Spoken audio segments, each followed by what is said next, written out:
চট্টগ্রাম হয়ে মনে হয় পাশের দাদা বাবুদের দেশে পালিয়ে যাওয়ার খুব চেষ্টা করতেছে। হুবহু মিল আছে, ভালোভাবে একটু লক্ষ্য করে দেখেন। এই যে দেখেন অবস্থা, পরিষ্কার, একেবারে পরিষ্কার চেহারা। প্রশাসনের দৃষ্টি আকর্ষণ করতেছি, কোন অবস্থাতেই যেন দেশের বাহিরে পালিয়ে যেতে না পারে, সর্বদা।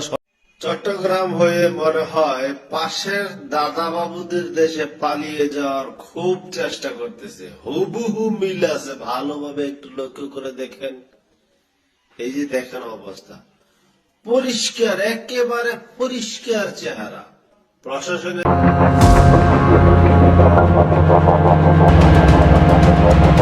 উসমান হাদির সাথে গুলিবিদ্ধ সম্পর্কে একজনকে শনাক্ত করা গেছে। কয়েকটি ছবি যোগাযোগ মাধ্যমে ঘুরে বেড়াচ্ছে, যাতে দেখা যায় ইনকিলাব কালচার সেন্টারের হাদির পাশে বসেছিল।